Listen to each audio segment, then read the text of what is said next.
설교하러 나오면서 박수 받는 데는 우리 강남 금식기도원밖에 없습니다. 할렐루야. 사람이 인생을 살아가는 세 가지 방법이 있습니다. 영어로 표현하면 3S라고 이야기합니다. 한번 따라합시다. 사람이 살아가는 세 가지 방법. 사람이 살아가는 세 가지 방법이 있는데 영어로 표현하면 모두 다 S자로 시작되기 때문에 3S라고 이야기합니다. 사람이 살아가는 방법, 첫 번째 방법은 서바이벌 인생입니다. 서바이벌이란 말은 생존이라고 하는 단어인데, 사람이 생존을 위해서 살아가는 사람이 있어요. 애들이 학교 다니면서 공부합니다. 왜 공부하느냐? 공부해가지고 이 다음에 좋은 직장 들어가서 먹고 살려고. 서바이벌 인생을 사는 사람입니다. 열심히 사업을 합니다. 왜 사업하느냐 물으면 사업에서 돈 벌어가지고 먹고 살려고 생존을 위해서 인생을 사는 사람은 서바이벌 인생을 살아가는 사람들입니다. 두 번째, 사람이 살아가는 두 번째 방법이 있는데 그 두 번째는 석세스의 인생입니다. 석세스는 우리말로 번역하면 성공입니다. 성공. 사람이 성공했다. 석세스라고 하는 단어인데, 왜 인생을 살아가느냐? 왜 공부하느냐? 성공하려고. 왜 직장 다니느냐? 성공하려고. 왜 사업을 하느냐? 성공하려고. 성공하기 위해서 직장 다니고, 성공하기 위해서 사업하고, 성공하기 위해서 공부하는 사람들, 무슨 인생이냐? 그런 사람은 석세스의 인생이에요. 성공을 위한 인생을 사는 겁니다. 세 번째 인생을 사는 방법이 있는데 그것은 영어로 표현하면 서비스의 인생입니다. 서비스는 섬긴다, 봉사한다. 당신은 왜 공부합니까? 예, 공부해서 다른 사람을 섬기려고. 옛날 어른들은 공부해서 남주나 그랬는데 요즘은 공부해서 남주자. 그리고 애들이 열심히 공부해요. 공부 열심히 해가지고 다른 사람을 섬기려고. 그래서 공부해서 남주자 하는 표가 생겼습니다. 왜 사업하느냐? 왜 직장 다니느냐? 열심히 직장 다녀서 열심히 사업에서 돈 벌면 다른 사람을 나누어 주고 섬기기 위해서, 그 섬기기 위해서 인생을 사는 사람은 서비스의 인생을 사는 사람이에요. 여러분들은 생존을 위해서 인생을 살아갑니까? 아니면 성공을 위해서 인생을 살아갑니까? 아니면 다른 사람을 돕고 나누어 주고 섬기기 위해서 인생을 살아갑니까? 인생을 제일 잘 사는 방법은 내가 돈 벌고 성공해서 다른 사람을 섬기고 남을 나누어 주고 남을 돕기 위해서 인생을 사는 사람이 제일 잘 살아가는 방법입니다. 누구를 보면 아는가 하면 예수님을 보면 알아요. 마가복음 10장 45절에 보면 예수님이 이렇게 말씀하셨지요. 인자가 온 것은 섬김을 받으러 함이 아니라 도리어 섬기려 하고 많은 사람을 위해서 자기의 몸을 대속물로 주로 이 땅에 왔다. 예수님은 이 땅에 많은 사람을 섬기기 위해서 왔어요. 예수님도 이 땅에 섬기기 위해서 왔는데 여러분들은 누구를 믿는 사람들이에요? 예수 믿는 사람이잖아요. 그럼 예수님이 사신 것처럼 여러분들도 살아야 되잖아요. 예수님이 섬김을 받으면서 산 사람이 아니고 섬기면서 살았으니까 우리도 예수님처럼 뭐 하면서 살자? 섬기면서 살자. 예수님은 얼마나 잘 섬겼는가 하면 그가 랍비가 되고 선생이 되어서도 누구의 발까지 씻겼어요? 제자들의 발까지 씻겼어요. 유대 사회에서는 랍비, 선생님은 절대로 제자들의 발을 안 씻깁니다. 그런데 예수님은 선생님이고 랍비인데도 불구하고 제자들의 발을 다 씻어주셨어요. 여러분들도 다른 사람의 발을 씻어주는 사람, 다른 사람을 섬기는 사람이 돼야지, 섬김을 받으려고만 하면 절대로 섬김 못 받습니다. 남이 오히려 여러분을 짓밟고 다른 사람이 올라가면서 여러분은 섬김도 못 받고 남들에게 짓밟히기만 해요. 그런데 다른 사람을 많이 섬기면 오히려 존경받고 또 다른 사람이 여러분을 오히려 높여줍니다. 그래서 예수님은 높고자 하는 자는 낮아지고, 할렐루야, 여러분이 높고자 하면 낮아지고, 또 남을 먼저 대접을 받고자 하는 사람은 먼저 남을 대접하라 그랬거든요. 여러분들이 다른 사람을 열심히 대접하고 섬겨보세요. 그러면 여러분도 섬김을 받고 또 대접을 받습니다. 그것을 기독교에서는 황금률이라 그래요. 먼저 남에게 먼저 대접을 해라. 그러면 여러분들도 대접을 받을 것이고, 남을 먼저 섬기면 여러분들도 섬김을 받을 것입니다. 그게 기독교의 황금률입니다. 자, 우리 교회 앞에 강동 성심병원이라고 하는 병원이 있어요. 우리 교회 앞에 강동 성심병원이 있고, 성심병원 그 사거리에 신호등이 하나 있는데 그 다음 신호등이 우리 교회입니다. 우리 교회에 강동 성심병원 그 사거리 신호등 말고 그 다음 사거리가 우리 교회 오른쪽에 보면 거기가 탁 빽빽하게 건물이 들어섰는데, 성심병원 다음 신호등을 보면 펑 뚫렸어요. 펑 뚫린 데가 우리 교회 주차장입니다. 우리 교회 주차장이고, 그 다음에 6층 교육관 건물이 있어요. 6층 교육관 건물이 있고, 그 다음에 또 소방도로 길이 하나 있고, 여기 주차장 앞에는 4차선 도로, 2차선 도로 이렇게 코너를 끼고 있습니다. 그래서 거기가 뻥 뚫려 있어서 주차장이고 6층 교육관이 있고, 그 다음에 또 2차선 도로가 있고, 그 다음에 우리 교회에 본당, 교회당이 있어요.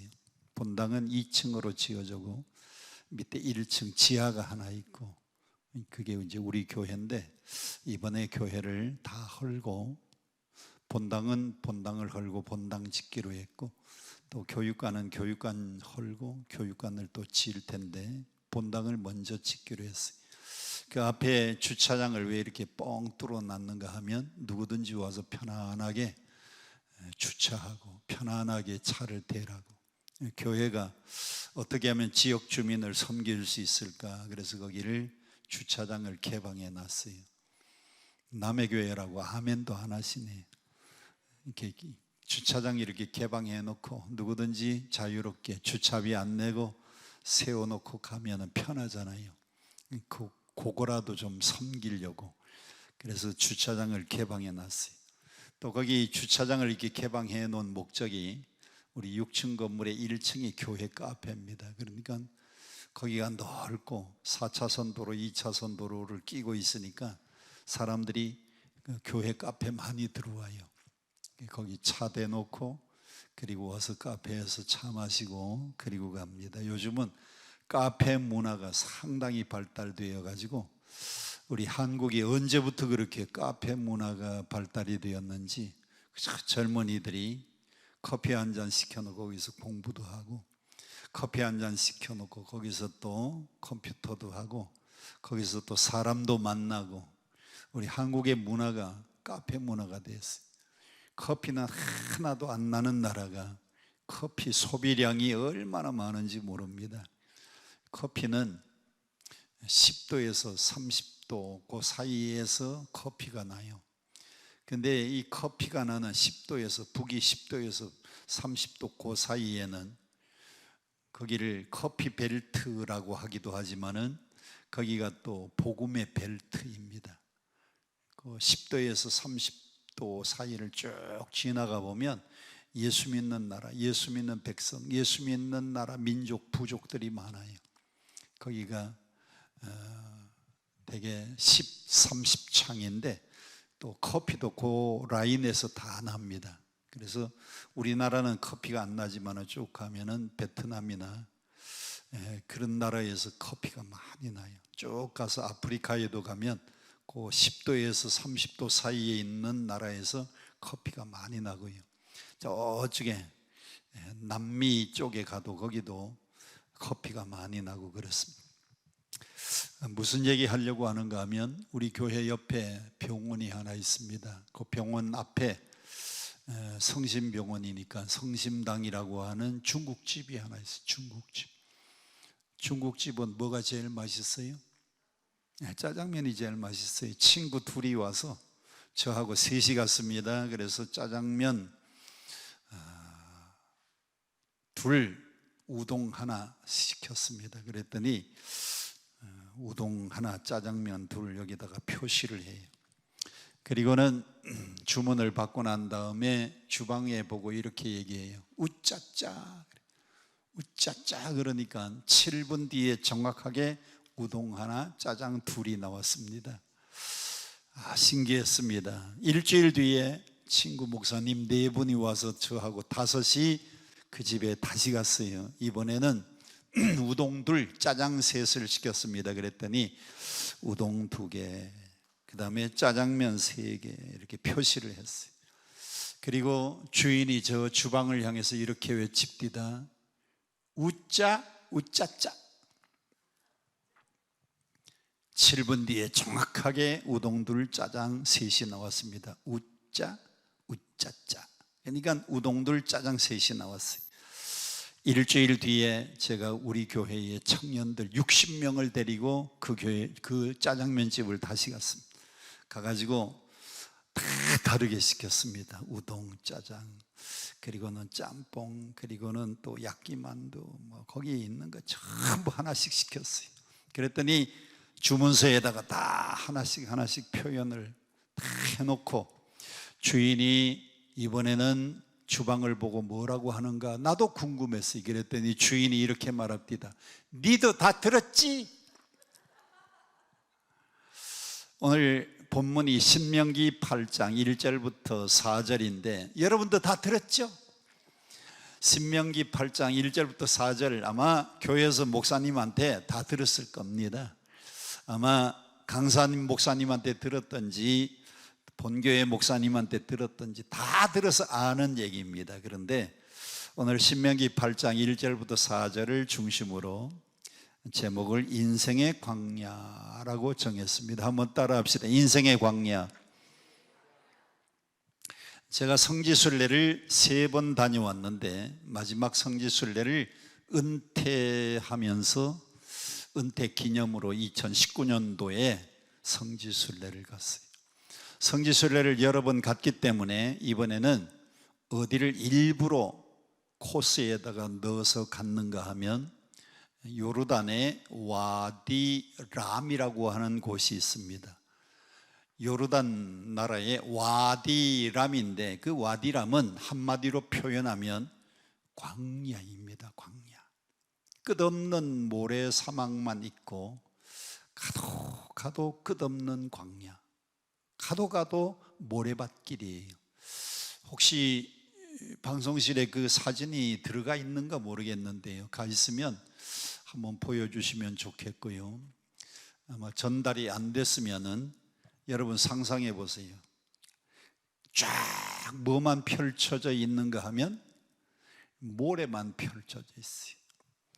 밥을 먹고 나서 저희들이 한나절을 걸었습니다.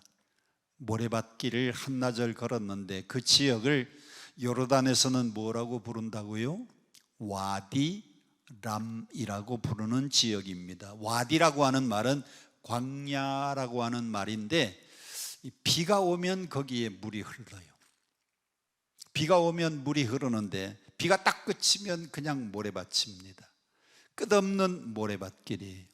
근데 한나절을 저희들이 성지순례 중에 이 와디람 끝없는 모래밭길을 한나절 걸었는데 첫째, 사막길을 걸으니까 뭐가 뜨거웠느냐? 태양이 굉장히 뜨거워요. 막 태양이 내려 쬐이는데 얼마나 덥던지. 여러분 요즘 같은 이런 날씨에 저 강원도에 해수욕장 가서 백사장을 한번 걸어보세요. 백사장 걸으면 위에서 그냥 뜨거운 태양이 내려쬐입니다. 첫 번째는 뜨거운 태양이 너무너무 힘든데, 두 번째는 밑에가 무슨 길이라고요? 사막길, 모래밭길입니다. 그런데 이 모래가 태양에 달구어져 가지고 얼마나 화끈거려 있는지, 이 지열이, 모래가 뜨거워져서 화끈화끈하는 열기가 아래에서 또 올라옵니다. 위에서는 태양이 내려 쪼이지요, 아래에서는 모래가 달아올라 가지고 화끈거립니다. 그런데 그 길을 반나절을 걷는데 아무리 걸어도 나무 한 그루 풀 한 포기가 없습니다. 나무 한 그루 풀 한 포기가 없으니까 거기에 또 뭐가 없겠습니까? 물이 없어요. 사막길이니까 물이 없습니다. 사막길이니까 나무 한 그루 풀 한 포기 없어요. 그리고 나무 한 그루 풀 한 포기 없으니까 거기 그늘이 없습니다. 거기에다가 거기는 먹을 만한 양식이 없어요. 이게 사막길, 광야의 특징입니다. 자, 광야는 뭐가 없느냐? 물이 없습니다. 광야는 뭐가 없느냐? 나무가 없습니다. 풀이 없습니다. 광야는 뭐가 없느냐? 먹을 양식이 없어요. 물 없고 나무 없고 풀 한 폭이 없고 양식이 없는 곳이 광야인데, 그 광야길을 저희들은 한나절을 걸었습니다. 한나절 걷고 나니까 너무너무 뜨거웠어요. 그리고 난 다음에 이제 거기에 광야, 끝없이 펼쳐져 있는 그 사막에 사막 그 호텔, 광야 호텔이 있는데, 그 호텔은 어떻게 생겼는가 하면 텐트를 여러 개를 지어놨어요. 텐트 하나에 한 가족이 들어갑니다. 그 옆에 있는 텐트에 다른 가족이 들어갑니다. 그 옆에 또 텐트에 다른 가족이 들어가요. 그래서 텐트를 쫙 쳐놨는데 그게 호텔입니다. 텐트 호텔. 호텔에 들어가니까 거기에는 침대가 이렇게, 야전 침대가 이렇게 좀 큰 침대가, 야전 침대가 있어요. 거기서 이제 하룻밤을 자려고 하는데 주인이 말합니다. 여기는 물이 귀하니까 그 물을, 그 위에 바위가 있는데, 빨간 바위예요. 나무 한 그루 풀 한 폭이 없고 바위가 있는데, 그 바위에다가 물통을 올려놓고 그 물통에는 이렇게 수도 파이프가 아니고 그 병원에서 주사 맞을 때 그 링거, 고만한 호스에다가 끄트머리에 이게 꼭지를 달아놨어요. 오늘 여기는 물이 귀하니까 양치질하고 세수만 하고 주무세요. 여기서는 샤워를 못합니다. 하루 종일 사막길을 걸었는데 땀이 비 오듯이 쏟아졌습니다. 그런데 샤워를 못하고 그냥 양치질하고 세수만 하고 저녁 먹고 잠을 자는데 얼마나 불편했는지 몰라요. 한나절을 광야길을 걸었는데도 그렇게 힘들었는데, 성경을 보니까 이스라엘 백성들은 그 광야길을 얼마 동안 걸었느냐. 자, 오늘 본문 말씀 2절, 내 하나님 여호와께서 이 몇 년 동안에 내게 광야길을 걷게 하신 것을 기억하라. 2절, 몇 년 동안에? 40년 동안에 내게 광야길을 걷게 하신 것을 기억하라. 이스라엘 백성들은 그 광야길을 얼마를 걸었는가 하면 40년을 걸었습니다. 저는 한나절을 걷는데도 태양이 뜨거워서 모래사장에 그 뜨거운 열기가 올라와서, 그래서 막 물 먹고 싶은데 물이 없고요, 뭘 양식을 먹고 싶은데 양식 먹을 만한 양식도 없고, 그늘에서 좀 쉬고 싶은데 나무 한 그루 그늘 없고 풀 한 폭이 없고, 그런 데서 고생을 했는데 이스라엘 백성들은 그 고생을 40년 동안, 자고 나면은 텐트를 걷어가지고 광야길을 걷습니다. 걷다가 날이 저물면 텐트를 또 칩니다. 이스라엘 백성들은 그 텐트를 또 치고 거기서 또 잠을 자요. 그리고 구름 기둥이 떠오르면 구름 기둥을 따라서 광야길을 또 걸어요. 그 길을 몇 년 동안 걸었다고요? 40년 동안 걸었어요. 고개 들고 저를 보세요. 이스라엘 백성들이 광야 40년 전에는 어디 살았느냐? 이집트, 애굽에서 살았습니다. 애굽에서 몇 년 동안 살았는가 하면 정확하게는 430년 살았어요. 원래 이스라엘 백성들은 거기가 고향이 아닙니다. 어디가 고향이에요? 가나안 땅, 팔레스타인, 적과 꿀이 흐르는 가나안 땅이 고향인데 언제 그리로 이사 갔어요?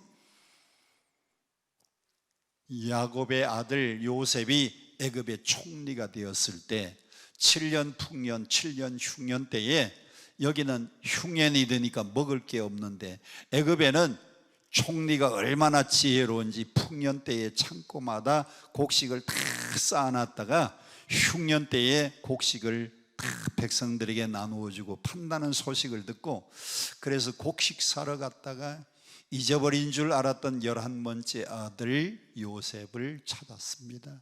그리고 온 식구가 총리의 가족으로 참 떳떳한 권리를 가지고 애굽으로 이민을 갔어요.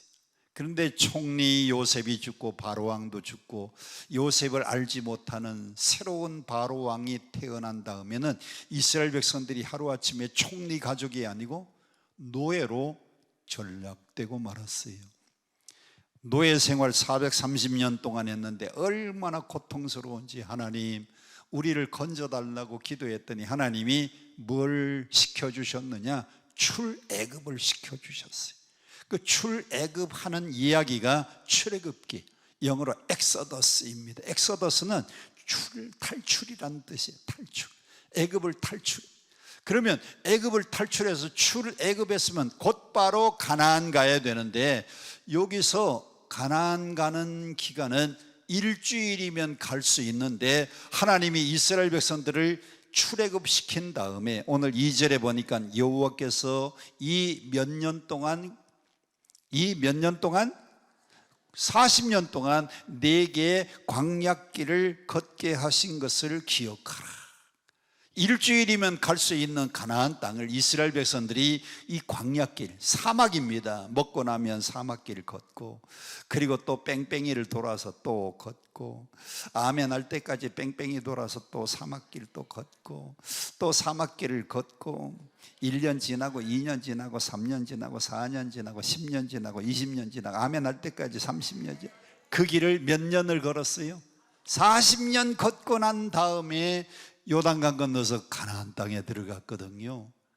아니 하나님도 무심하시지. 기왕이면 출애굽했으면 금방 가나안 땅에 들어가게 허락하시지 그 광야길을 40년 동안 걷게 했어요. 왜 하나님은 이스라엘 백성들을 40년 동안 광야길을 걷게 하셨느냐? 여러분에게 교훈 주려고. 여러분들도 어디서 살았느냐? 이스라엘 백성들은 애굽에서 살았는데 여러분들은 저 광야와 같은 저 애굽과 같은 세상, 죄 많은 세상에서 여러분들이 살던 사람들입니다. 이스라엘 백성들이 애굽에서 탈출하는 것처럼 여러분들은 죄 많은 세상에서 살다가 거기서 탈출해서 예수 믿고 구원받게 되었어요. 이스라엘 백성들은 출애굽에서 가나안 가는 게 목적인데 우리는 예수 믿고 구원받아서 천국 가는 게 목적이에요. 이게 영적인 가나안입니다. 여러분들은 어디 가는 백성들? 천국 가는 백성들, 영적인 가나안 땅 가는 사람들인데 그러면 예수 믿고 구원받아서 곧바로 천국 가면 얼마나 좋습니까마는 우리가 예수 믿고 난 다음에 곧바로 천국 가는 게 아니고 이 광야와 같은 인생길을 여러분들도 40년 동안 걸어야 됩니다.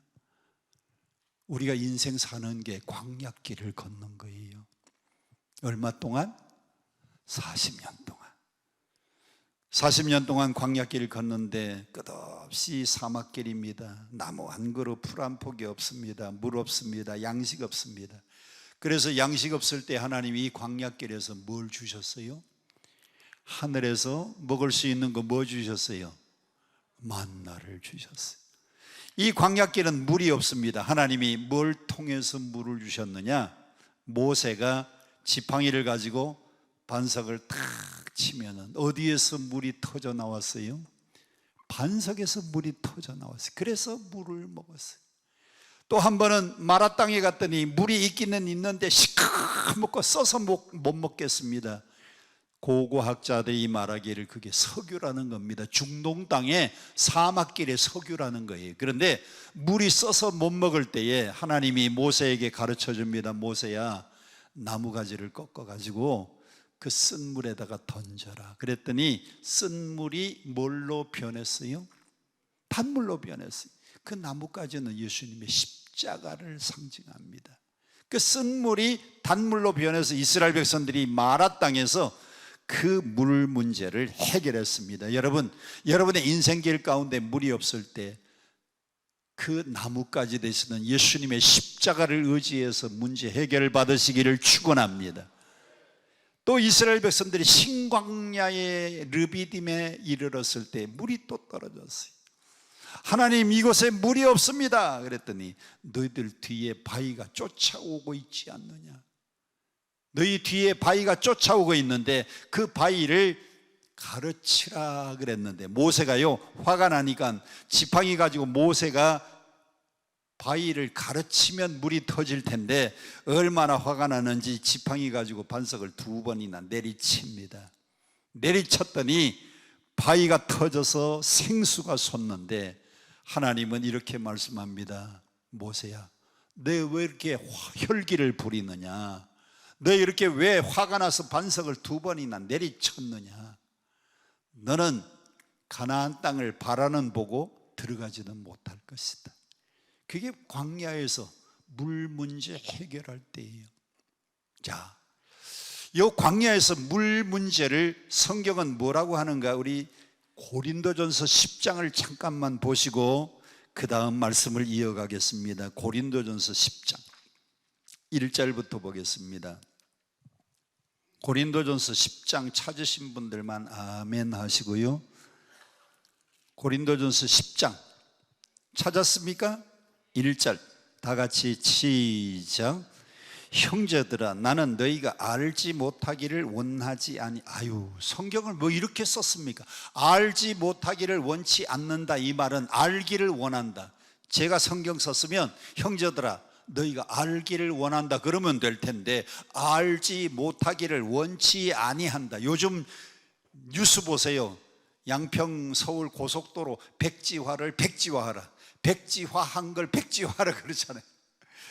그러니까 알지 못하기를 원치 않는다는 이 말은 알기를 원한다. 자, 뭘 알기를 원해요? 자, 우리 조상들이 다 어디 아래?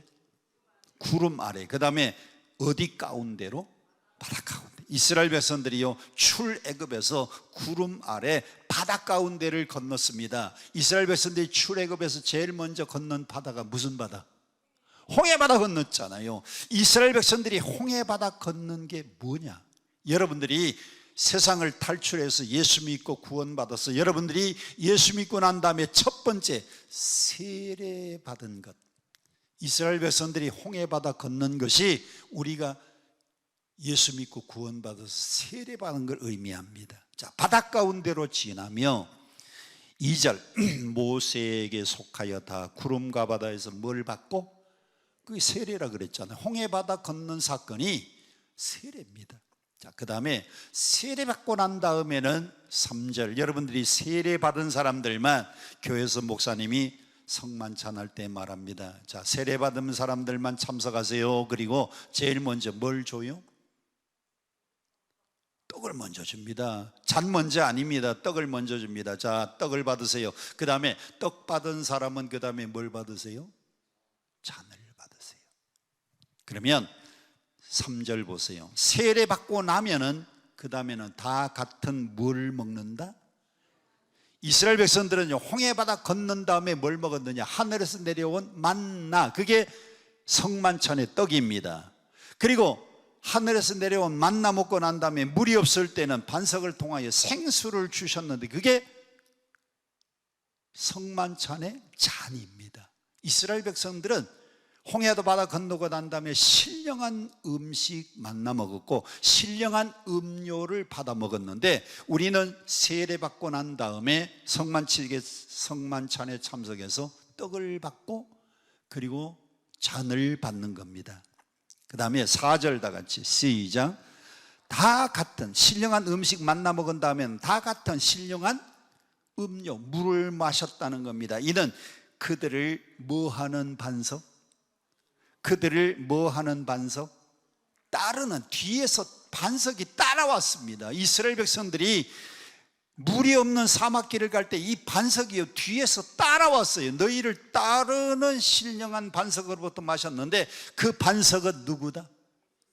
예수님이라 그랬어요.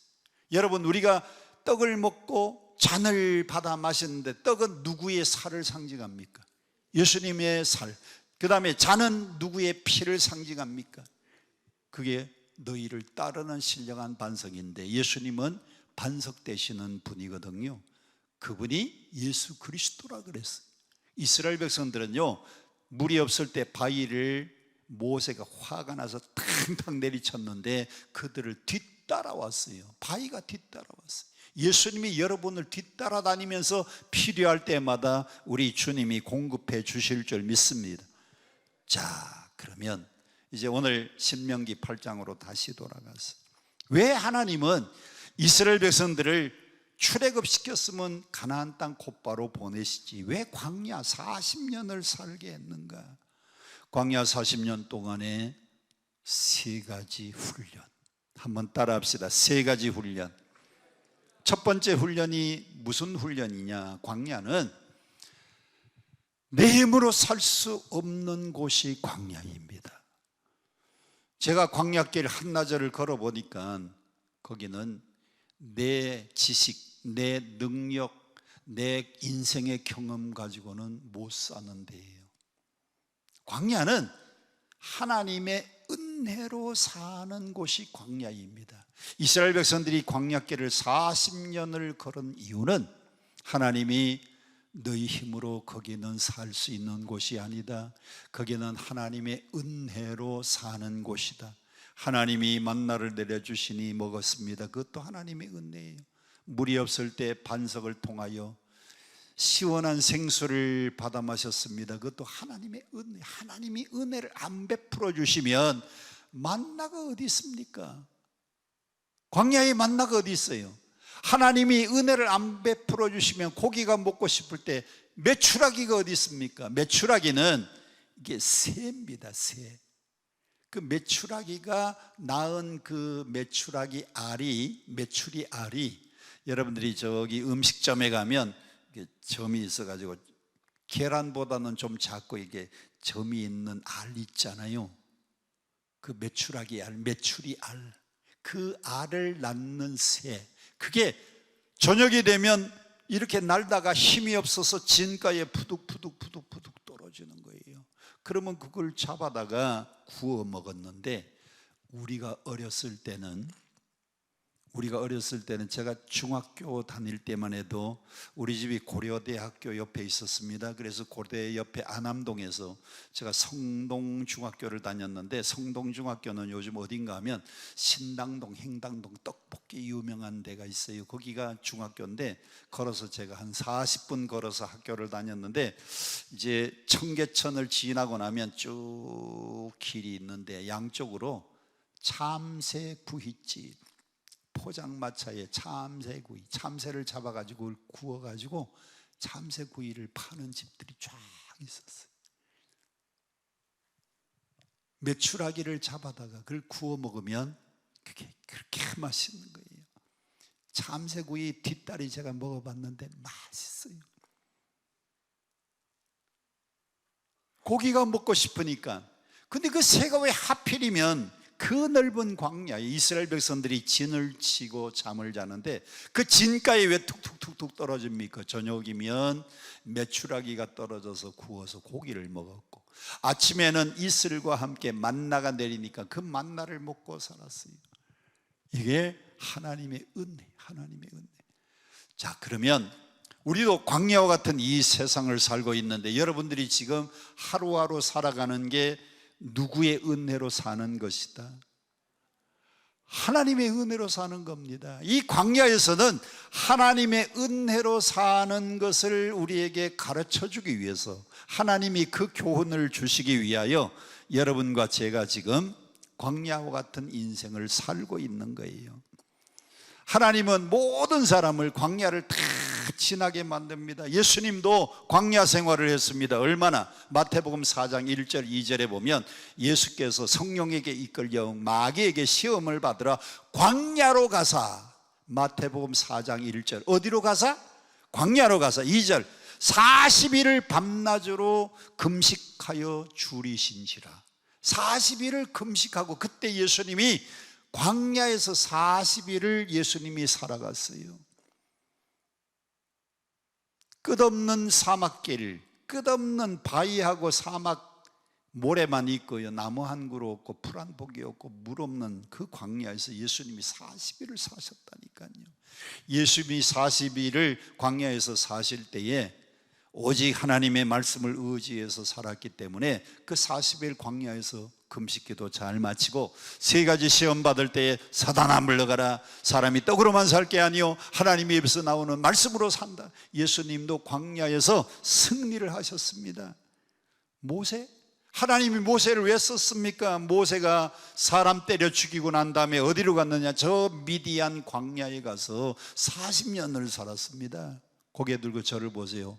모세가 120을 살았는데 처음 40년은 어디서 살았어요? 애굽의 궁궐에서 40년. 사람 때려 죽이고 난 다음에는 어디서 40년? 미디안 광야에서 40년. 그래서 80세가 되니까 이번에는 40년 동안은 이스라엘의 영도자가 되어서 이스라엘 백성들을 광야길 40년을 인도했습니다. 모세가 미디안 광야 40년 경험을 했기 때문에 이스라엘 백성들을 이끌고 광야길 40년을 승리로 이끌 수가 있었어요. 모세도 40년을 광야 생활했어요. 다윗도 편안한 궁궐에서만 있어가지고 이스라엘의 존경받는 2대 왕이 된 게 아니고, 사울 임금 시대에 골리앗 장군을 다윗이 가서 때려 죽였더니 여인들이 노래 부릅니다. 사울이 죽인 자는 천천, 다윗이 죽인 자는 만만. 여러분, 이거 잘 기억해야 됩니다. 사울이 그 노래소리를 듣고 다윗을 죽이려고 합니다. 왜? 사울의 마음속에 비교의식이 있어서 그랬어요. 자, 이 노래소리를 잘 들어보세요. 여인들이 노래를 부릅니다. 사울이 죽인 자는 천천, 다윗이 죽인 자는 만만. 이게 비교를 하니까 다윗에게는 만만을 돌리는데 내게는 천천을 돌려? 사람이 비교의식에 사로잡히면 뭐가 오느냐? 피해의식이 와요. 피해의식. 여러분은 인생 살면서 절대로 비교의식으로 살면 안 돼요.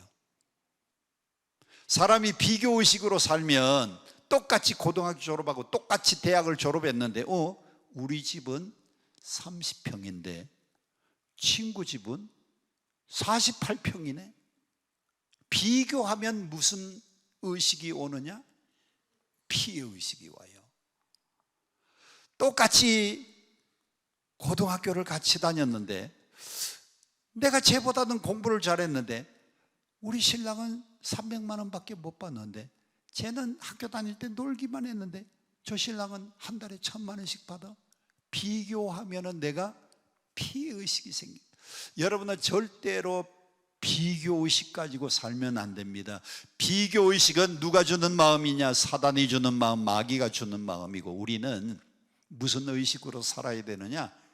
창조의식 가지고 살아야 돼요. 아멘. 다시 한번, 우리는 무슨 의식 가지고? 우리는 창조의식 가지고 살아야 됩니다. 하나님이 나를 창조하셨다. 하나님이 나를 창조했으니까 나는 하나님의 걸작품이다. 여러분, 이 세상에 나처럼 생긴 사람은 몇 밖에 없다? 나밖에 없다. 이 세상에 하나밖에 없는 것은 희귀 가치가 있고 귀한 겁니다. 여자들 대답하세요. 어쩌다가 멋진 옷이 있어서 샀습니다. 멋있는 옷을 입고 딱 사서 교회를 갔는데 김 집사가 똑같은 옷을 입고 왔어요. 기분 나빠요? 안 기분 나빠요? 이게 하나밖에 없어야 이게 창조의식입니다. 근데 하나님이 이 세상에 나를 걸작품으로 만들 때에 이렇게 생긴 사람, 이런 사람은 몇 명밖에 없다?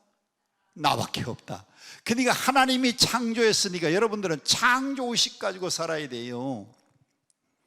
우리나라에 용산에 가면 전쟁기념관이 있습니다. 용산에 가면 전쟁기념관이 있는데 거기에 국립박물관이 있어요. 가봤어요? 그 국립박물관 옆에는 용극장이 있어요. 용극장. 우리 아들이 15년 동안 뮤지컬 배우 생활을 했는데 그 용극장에서 크레오파트라 한다 그래서 이제 갔었습니다.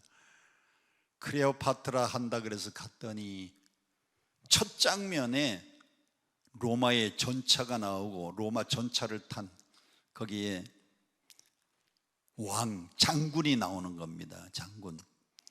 여기 이제 장군이, 로마 장군이 탁 나오는데 크레오파트라니까 크레오파트라고 이쪽에 남자는 누구예요? 시저 장군, 시저 황제입니다. 시저가 이제 로마의 그 말이 끄는 마차, 그 마차 타고 딱 등장하는데 첫 장면 딱 시저 장군이 나오는데 못 알아봤어요. 나오는데 못 알아봤어요. 야, 어떤 녀석인지 잘생겼구나. 그리고 쳐다보고 있는데 조금 있으니까 대사가 나오고 노래가 나오는데 목소리가 우리 아들 녀석이에요. 왜 못 알아봤는가 하면 배우가 무대에 나올 때는 뭘 하고 나와요? 분장하고 나와. 분장. 이 배우가 분장을 해놓으니까요 아들인데도 못 알아봤어요. 그러니까 여자들이 화장하는 게 다르다 그러잖아요. 20대는 살짝 하면은 그게 치장입니다. 30대가 화장이고 40대가 분장이에요. 50대는 변장이고 60대는 화장빨이 안 받아서 환장이고 70대는요 화장 하나 똑같은 송장입니다. 그래서 그게 뮤지컬 보고 나니까 그 바로 앞이 국립극장입니다. 그 국립극장에서 피카소전을 하는데 피카소가 그린 그림을 갖다 그려놨는데 다른 작품들이 쫙 있는데 제일 중앙에 꼭 유치원 아이가 그린 것 같은 작품이 하나 있어요. 이렇게 세모나고 네모나고 사람 눈 비슷한 게 여기에 동그랗게 그려져 있고 보니까요 유치원 아이가 그린 것 같아요. 그래서 내가 아유 이게 누가 그린 거야? 이게 유치원 아이들도 이 정도는 그리겠다 그랬는데 그 밑에 보니까 작가 이름이 있는데 피카소. 작가 이름이 피카소입니다. 그러고 보니까요 이야 멋진 작품, 굉장히 비싼 작품 같아요. 누구 작품이니까? 피카소의 작품이니까. 그런데 여러분 이렇게 눈 그려놓고 이렇게 코 그려놓고 입 딱 해놓고 여기에 작품 주인공이 있는데 누가 만드셨다고 있는가 하면 하나님. 여러분들은요 누구의 걸작품이요? 하나님의 걸작품이에요. 그러니까 하나님이 나를 창조했으니까 우리는 무슨 의식 가지고 살아야 돼요? 나는 이 세상에 하나밖에 없으니까 희귀 가치가 있고 아주 값비싼 가치입니다. 온 세상을 주고도 바꿀 수 없는, 천하를 주고도 바꿀 수 없는 존재이기 때문에 여러분 절대로 비교의식 가지고 살지 말고 무슨 의식? 창조의식 가지고 살아요. 하나님이 나를 창조하셨다. 이야, 그래서 나는 하나님의 걸작품이다. 옆 사람에게 한번 인사하세요. 당신은 이 세상의 최고의 걸작품입니다. 시작. 근데 사울이 비교의식에 빠져가지고 다윗을 죽이려고 3,000명 군대를 거느리고 뒤쫓습니다. 도망가고 또 추격하고 도망가면 또 추격하고 도망 10년 그 10년 동안을 다윗이 어디에 가서 살았느냐? 엔게디 광야에서 10년 동안 도망 다녔어요. 그러다가 마지막에는 아둘람 굴에 들어갔는데 아둘람 굴에서 사람들이 막 몰려오는 겁니다. 환난당한 자, 빚진 자, 마음이 원통한 자들이 모였어요. 몇 명이? 400명이.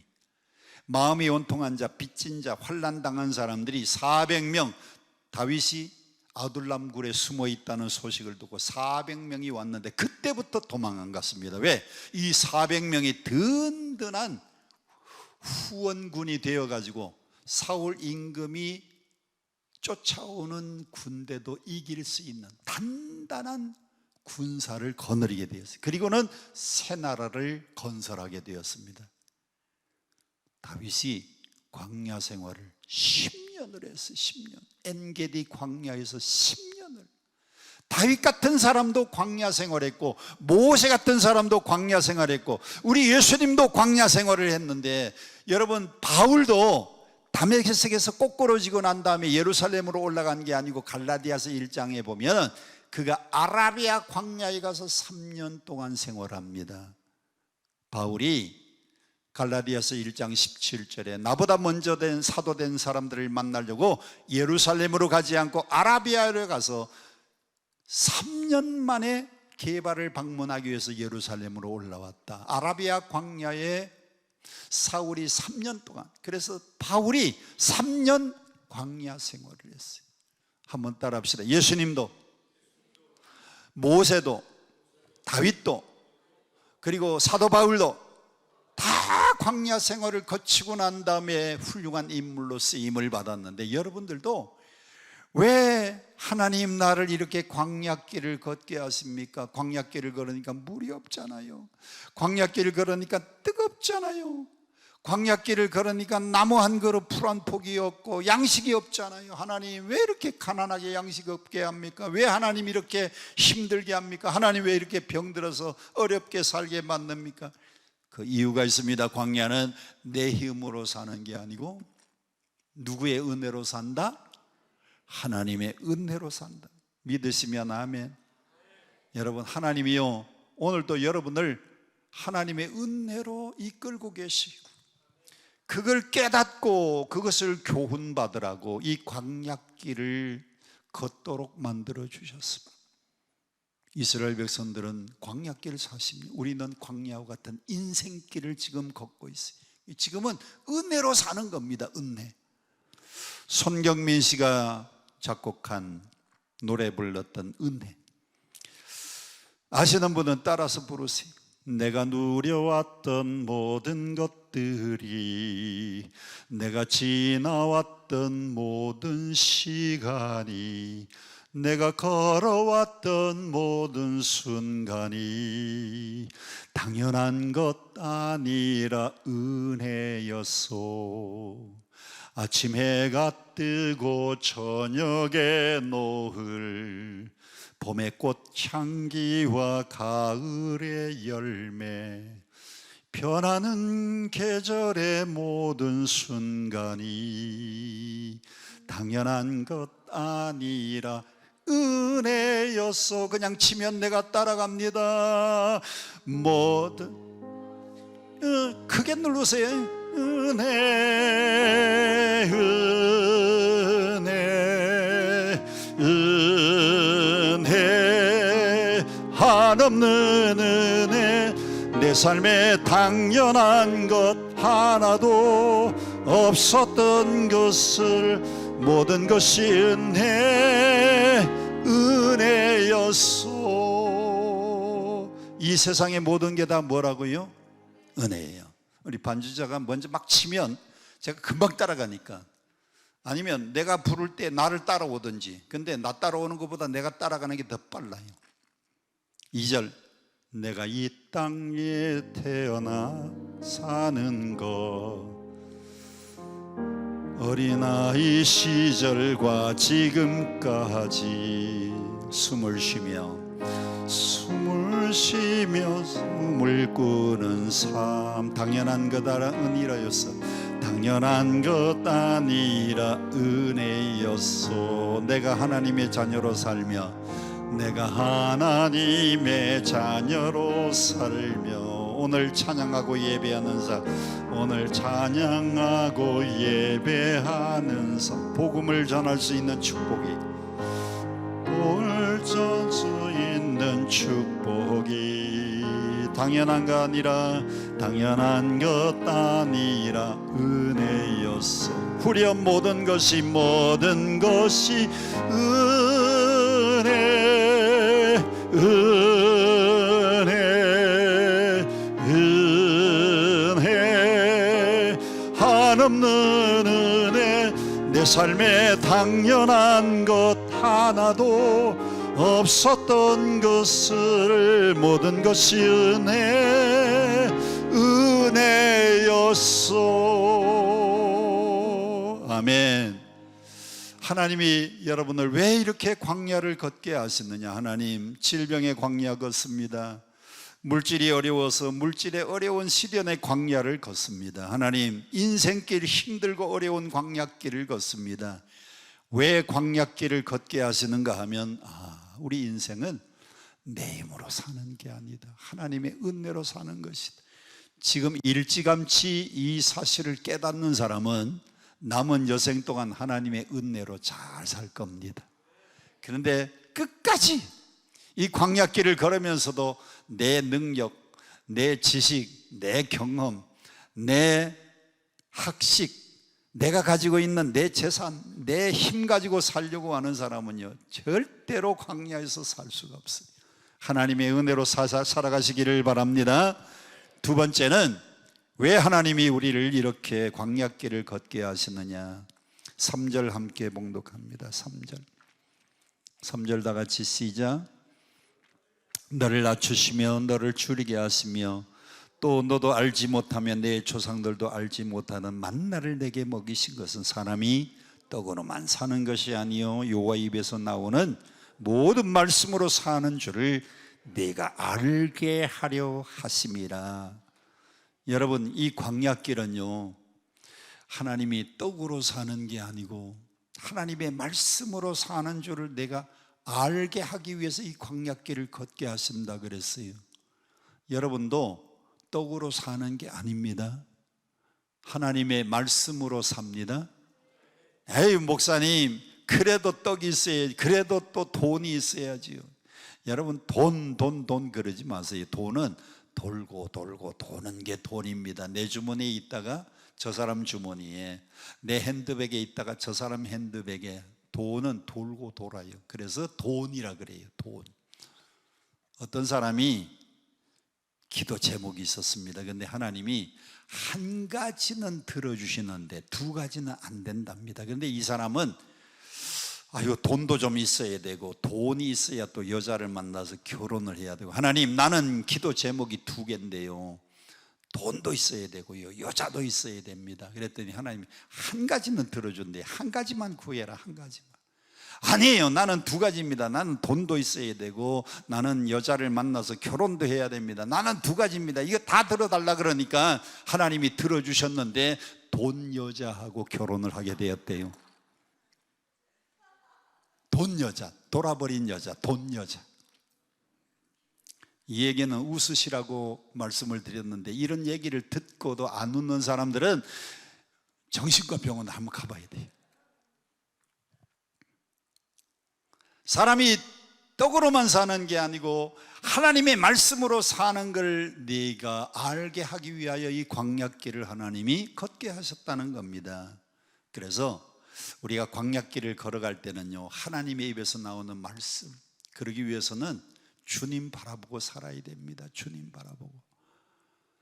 고개 들고 저를 보세요. 여러분 꽃 가운데에 해를 바라보고 살아가는 꽃은 무슨 꽃?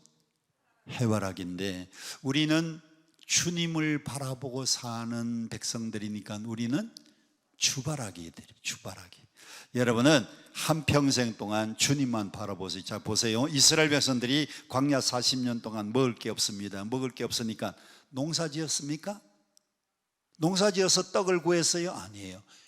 쳐다보면 하나님이 쳐다보면 만나 주셨어요. 주바라기, 하나님을 바라보면 만나를 주셨어요.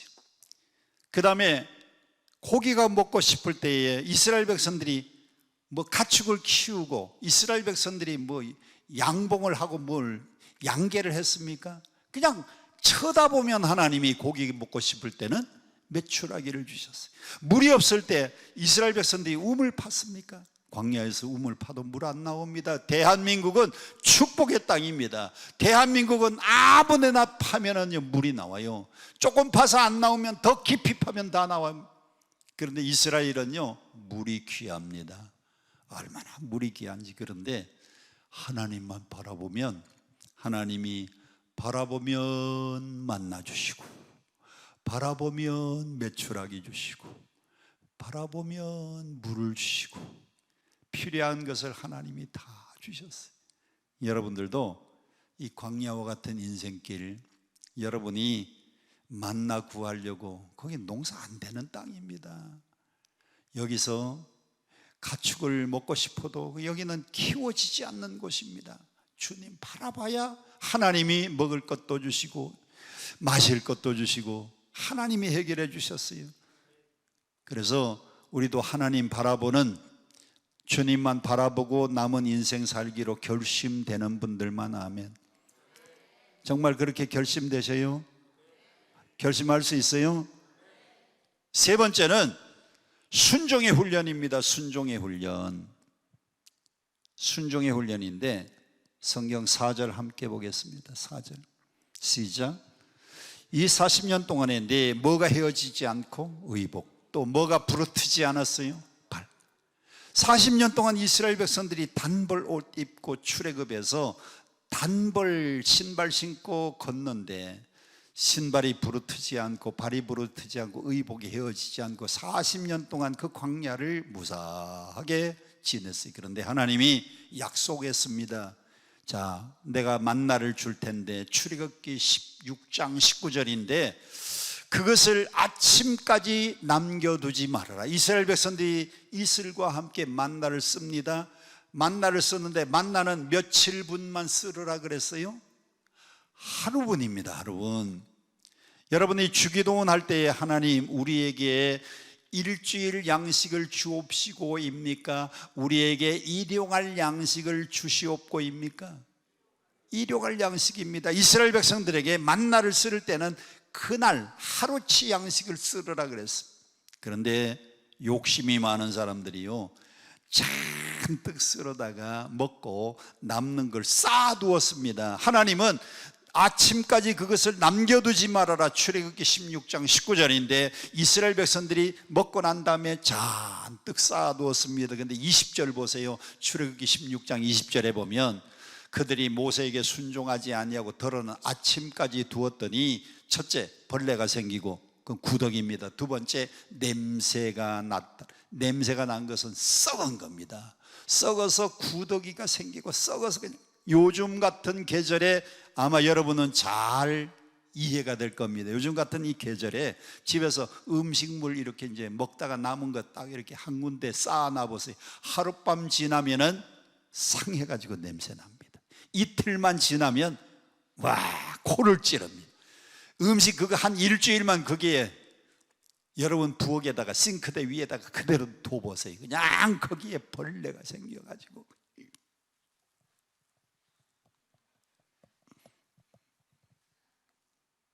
허연 거 왔다 갔다 하는 거, 허연 거, 구더기. 이스라엘 백성들이 만나를 쌓아놓지 말라고 했는데 불순종해서 쌓아놓으니까요 벌레가 생기고 구더기가 쓸고 냄새가 났어요. 하나님은 순종의 훈련을 시키는 겁니다. 자, 만나 하루 양식만 쓰르라. 그래서 우리가 기도할 때 하나님 오늘도 우리에게 일용할 양식을 주시옵고, 영어 성경에는 이렇게 Our daily bread, give us our daily bread, 우리에게 일용할 양식을 주세요. 그래 놓고는요 참 하나님 1년치 양식, 하나님 한 달치 양식. 사람들은요 자꾸 쌓아놓으려고 그래요. 여러분 재물은요 쌓아놓으면 벌레가 생겨요. 쌓아놓으면 구더기가 생겨요. 쌓아놓으면 썩어요. 재물은 자꾸 나누어 줘야 돼요. 자꾸 나누어주면 하나님이 필요한 만큼 또 공급해 주셔요. 저는 한평생 나누어 주고 살았어요. 어떨 때는 신학교 다니는 아이들이 찾아옵니다. 목사님 등록금 없어서 기도해 주세요. 기도해 달라는 말은 등록금 없다는 말이잖아요. 기도해 주고 등록금 한 명, 두 명. 제가 우리 교회도 장학재단을 세워가지고 남해 장학재단, 성화 장학재단, 대학생들 지금 한 30명씩 교회에서도 주지만은 제 개인 주머니에서 신학교 다니는 아이들, 또 공부는 잘하는데 일반 대학 다니는 아이들 많이 퍼줬더니 하나님이 자꾸만 채워주세요. 퍼주니까 자꾸 채워주세요. 퍼주니까 자꾸 채워주세요. 하나님은 쌓아놓지 말라고 했는데 순종하는지 순종하지 않는지 성경 함께 보겠습니다. 2절 다시 함께 보겠습니다. 2절 시작. 내 하나님 여호와께서 이 40년 동안에 내게 광야길을 걷게 하신 것을 기억하라. 이는 너를 낮추시고 너를 시험하사 내 마음이 어떠한지 그 명령을 뭐 하는지 지키는지 지키지 않는지. 하나님은요 만나 줄 때마다 쌓아두지 말라 그랬어요. 메추라기 줄 때마다 쌓아두지 말라 그랬습니다. 그래서 순종하는지 안 하는지. 그래서 광야길은요 순종의 훈련, 순종의 훈련. 지금도 여러분들이 힘든 광야길을 걷는 것은 주님 바라보는 훈련, 그리고 지금도 순종하는 훈련, 그거 잘 하시라고 지금 이 광야길을 걷게 만드시는 겁니다. 아멘, 아멘. 자, 신명기를 읽을 때 우리가 꼭 기억해야 되는 두 가지 단어가 있습니다. 첫 번째는 2절에 있는 중간쯤에 기억하라, remember라고 하는 단어이고, 두 번째는요 잊지 말라라고 하는 단어입니다. 잊지 말라. 여기도 2절에 기억하라는 말이 나오고요, 2절 나오죠? 거기다 빨리 동그라미를 쳐놓으세요. 그 다음에 11절, 내가 오늘 내게 명하는 여호와의 명령과 법도와 규례를 지키지 아니하고 네 하나님 여호와를 잊어버리지 않도록, Don't forget, 잊지 말라. 8장 2절 기억하라, 8장 18절 기억하라, 5장 15절 기억하라, 7장 18절 19절 잘 기억하라, 강한 손과 편팔을 기억하라, 15장 15절, 16장 3절, 16장 12절, 24장 9절, 25장 17절, 32장 7절 기억하라, 기억하라, 기억하라. 잊지 말라는 말은 8장 11절 잊지 말라, 4장 23절 언약을 잊지 말고, 9장 7절 잊지 말고 기억하라, 25장 19절 너는 잊지 말지어다. 여러분, 신명기에서 제일 중요한 단어 두 가지입니다. 하나는 기억하라, remember, 기억하라, 기억하라. 뭘 기억해요? 하나님이 지금까지 나를 이렇게 은혜로 이끌어 주신 것을 기억하고, 그리고 하나님의 명령을 잊어버리지 말아라. 그 광야길 하나님이 나를 이렇게 잘 인도해 주셨는데 그 은혜를 잊어버리지 않도록 해라. 신명기를 읽으면 1장부터 32장까지 여러분이 읽으면서 기억하라는 단어 나오면 꼭 동그라미 해 놓으시고요, 잊지 말라는 단어가 나오면 잊어버리지 않도록, 뭐 잊지 말고 잊지 말라, 이렇게 잊지 말지니, 그런 단어가 나오면 전부 찾아 놓으세요. 신명기는 제일 중요한 단어 두 가지가 기억하라, 잊지 말라. 오늘 여러분들이 이 말씀을 꼭 기억하시고 이 말씀을 꼭 잊지 않았으면 좋겠어요. 정말 평생 안 잊어버렸으면 좋겠어요. 평생 잊지 마시기를 축복합니다. 기억하시기를 바랍니다. 우리 함께 92장 부르시고 91장 부르시고 함께 통성으로 기도합니다. 슬픈 마음 있는 사람, 예수 이름 믿으면